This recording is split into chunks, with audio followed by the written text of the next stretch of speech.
Hello tout le monde, bienvenue sur ma chaîne d'Investir Maintenant. Aujourd'hui, on parle d'un sujet qui touche tout le monde, en bref, tous ceux qui veulent s'acheter une maison dans leur vie, puis on passe tout par là, sa première maison, comment qu'on fait pour acheter une maison, combien de mise de fonds faut mettre, 5%, 10%, 15%, 20%, faut-tu faire un rap, faut-tu pas faire de rap, faut-tu mettre l'argent dans notre CELI, qu'est-ce qu'il faut faire?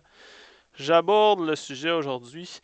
Aujourd'hui, la vidéo s'intitule Comment acheter sa première maison gratuitement. Oui, vous allez me dire, acheter gratuitement dans la même phrase, ça fait pas.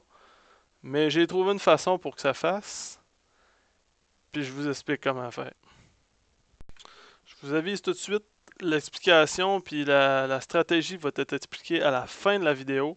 Parce qu'au début, j'ai des petites choses théoriques à passer, mettre tout le monde sur la même page. Je veux pas rentrer dans les détails en bref, mais je veux que tout le monde comprenne un petit peu en bref par où que je m'en vais, puis comment que ça va se passer. Aussi, je veux que vous compreniez bien que c'est pas un conseil, c'est pas, je vous dis pas de faire ça, vraiment faire ça. C'est votre argent, c'est vous qui décidez qu'est-ce que vous faites avec votre argent. Votre stratégie, ça va être vous qui va la décider. Puis il y a des experts pour ça, conseillers financiers, mais je vais vous dire honnêtement, les experts conseillers financiers, les institutions financières, je vais en parler tantôt, il y a peut-être un petit peu de collusion dans tout ça, puis ils travaillent un petit peu pour eux autres aussi. Je voudrais rajouter également aussi, soyez prêts, ayez l'esprit ouvert, j'en ai parlé au début quand j'ai ouvert ma chaîne. Le but, c'est d'acquérir une mentalité non d'économiser, mais d'investir. Il y a une grosse différence entre économiser et investir et on va la voir dans cette vidéo-là. On va parler de cash flow. Le cash flow, c'est la trésorerie, c'est le nombre d'argent disponible pour faire une transaction, en bref, qu'on a dans notre compte ou qu'on a d'économiser pour investir. Ce cash flow-là, la trésorerie, c'est ce qui est le plus important dans peu importe les business, dans votre vie personnelle. Vous savez, si vous avez de l'argent, vous êtes capable, vous avez un pouvoir d'achat. Si vous n'avez pas d'argent, vous n'avez pas. Donc, c'est ça. Trésorerie égale pouvoir d'achat. Retenez ça. Au début, on va commencer par expliquer l'achat d'une maison, ça se passe comment. OK? Donc, en bref, l'achat d'une maison, pour acheter une maison, ça vous prend minimalement 5% de mise de fonds pour acheter une maison. C'est la base. OK? Donc, un coup, vous avez votre 5%, vous pouvez acheter une maison. Par contre, en allant à la banque avec votre 5%, vous allez vous apercevoir que votre 5%, vous allez avoir une taxe de plus, en bref, une assurance de plus qui s'appelle la SCHL. La SCHL, c'est quoi? C'est la Société canadienne d'hypothèque et de logement. Ça, en gros, c'est une assurance pour les banques. Donc, les banques ont déjà assez d'argent comme ça, mais en bref, il faut qu'ils s'assurent encore plus que vous allez leur donner leur argent. Donc, il faut qu'il y ait une assurance de plus, eux. Ça s'appelle la SCHL. Si vous voulez mon opinion, c'est une taxe cachée. On s'entend que les banques, là, ils en ont gros de l'argent, puis ils passent de l'argent à tout le monde. Je ne penserais pas que ce soit nécessaire, mais eux autres, ils ont ça. Il est aussi important de savoir qu'avec la SCHL, il y a une façon de ne pas la payer. La façon de ne pas la payer, c'est d'avoir une mise de fonds de 20%. Si vous avez une mise de fonds de 10, 15%, vous allez payer un petit peu moins de SCHL, comme je vous l'ai expliqué tantôt, mais à 20%, on n'en paye carrément pas. Le but des banques, c'est ça, c'est que vous payez la SCHL pour avoir une assurance déjà, d'avoir de l'argent, d'avoir un cash flow, si vous comprenez bien. Parce qu'on s'entend que si vous donnez 20% sur une maison, c'est beaucoup d'argent. Donc vous donnez beaucoup d'argent à la banque, eux, ils vous passent de l'argent, mais ils ont déjà d'autres argent pour réinvestir ailleurs. C'est le but. Donc la SCHL et les banques, je vous dirais que c'est un petit peu connecté. À ça va se rajouter une option que le gouvernement s'est dit, ça serait très intéressant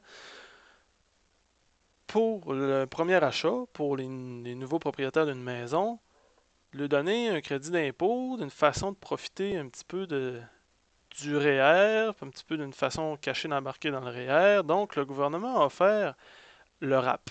Ça s'appelle le Régie d'accès à la propriété. OK? pour ce qui est du RAP. Je ne veux pas rentrer dans les détails, tout est très bien marqué dans le document, je vais vous montrer là. C'est un document qui se trouve sur Internet, je vais vous mettre le lien dans ma vidéo. Tout ce que je veux que vous compreniez, c'est que le RAP, comment ça fonctionne, c'est que ça vous donne accès à sortir de l'argent que vous avez investi dans votre REER. Donc, pour rapper, il faut absolument que vous ayez investi dans un REER. Pour investir dans un REER, vous le faites à chaque année. Si vous ne savez pas comment ça fonctionne, vous pouvez vous informer. Tout est marqué dans la table des matières ici, comment que le RAP fonctionne. Mais ce qu'il faut retenir, c'est que le REER vous donne accès à sortir de l'argent de votre REER une seule fois. Vous pouvez le faire une seule fois dans votre vie. C'est pour acheter votre première maison. OK? Donc, le montant maximal, c'est 25 000 $. Vous sortez le 25 000 $ en le sortant. Sur votre prochain rapport d'impôt, vous allez avoir un crédit qui est d'environ 40% du montant qui est sorti, donc environ 10 000 $. Le principe du RAP, c'est de prendre ce 10 000 $ de crédit-là et de l'inclure dans votre mise de fonds. Par la suite, vous allez avoir 15 ans pour rembourser le 25 000 $ dans vos REER par la suite. Donc, à chaque année, vous allez devoir cotiser, un exemple, je crois que c'est 1660 quelque chose par année. OK? 1660 $ par année pour recotiser dans vos REER. Ce qu'il faut comprendre également, spécificité, c'est que vous pouvez également ne pas le redonner. Vous pouvez décider de ne pas remettre l'argent dans votre REER et de l'investir ailleurs. C'est personnellement ce que je fais.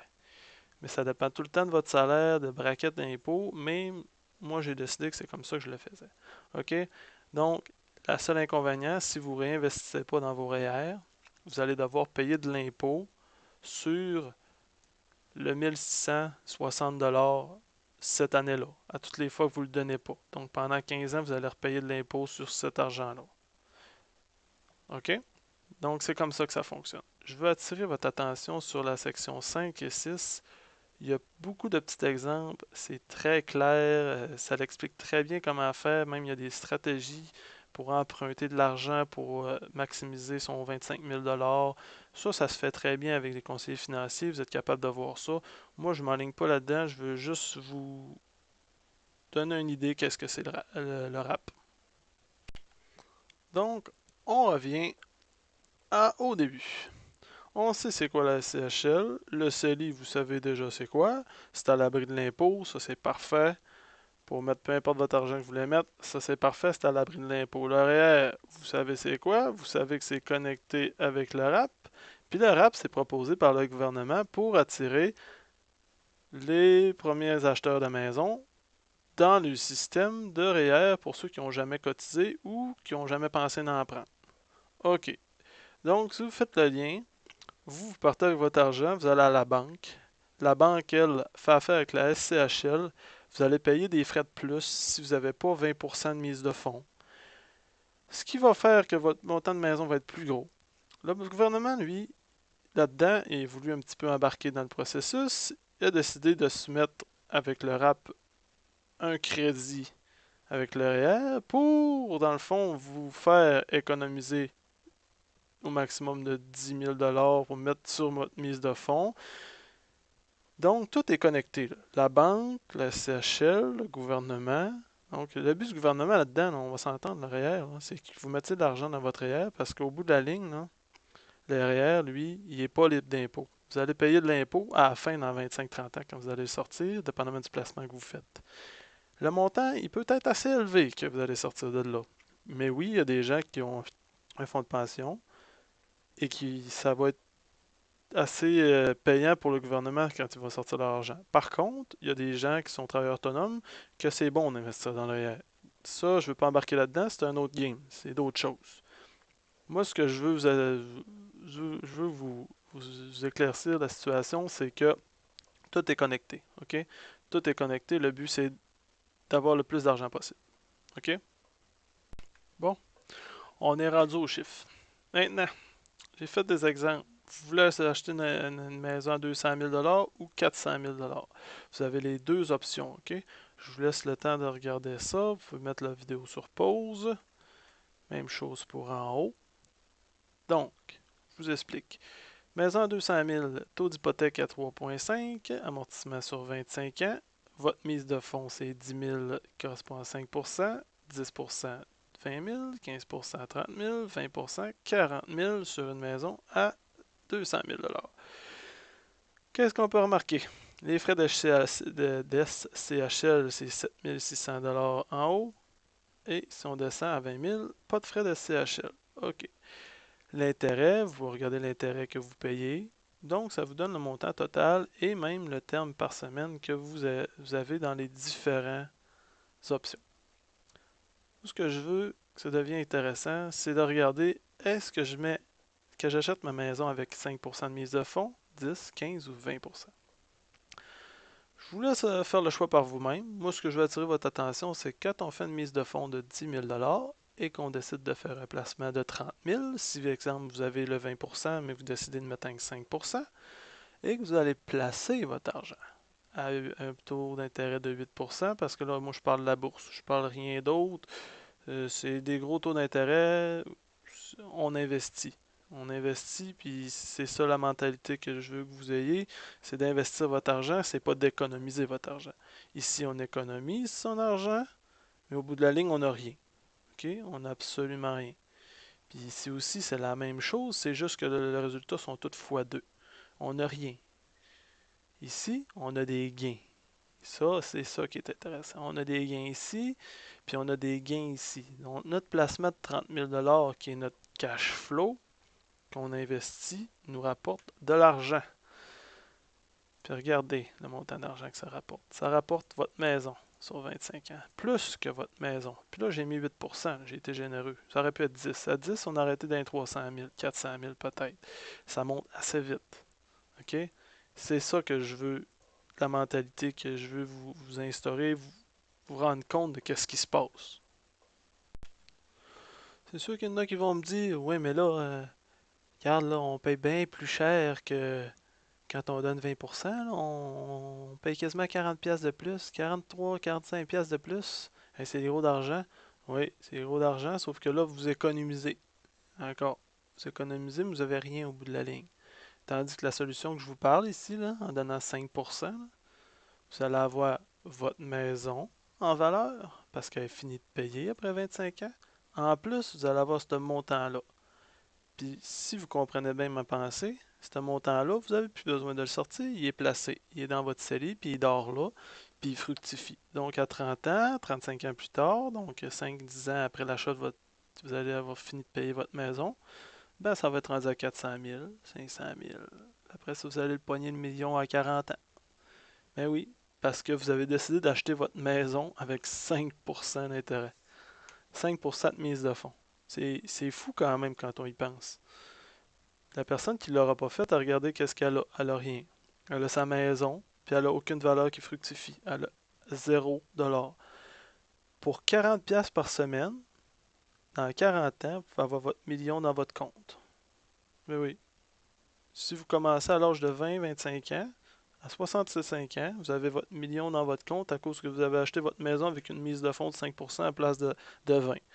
C'est ça la stratégie.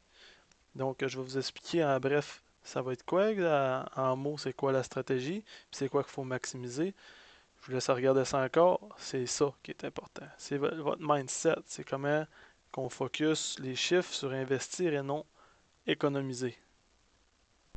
À noter que toutes les valeurs ont été calculées avec deux calculateurs, un de multiprès, si je ne m'abuse, et l'autre que j'ai déjà utilisé pour l'intérêt composé. Les deux vont être en lien pour mon vidéo. Vous pouvez vous y fier. Aussi, les frais de CHL peuvent varier un petit peu. Je pense que c'est rendu peut-être à 4%, donc plus 0,2% pour chaque frais. Mais sinon, ça ne fait pas un gros changement, c'est exactement la même chose. Bon, on est rendu au moment que vous attendiez tous. La stratégie, en gros, c'est quoi? Donc, vous commencez par accumuler le maximum d'argent, 25 000 $ dans votre REER. Puis aussi, ce que j'ai marqué là, c'est important.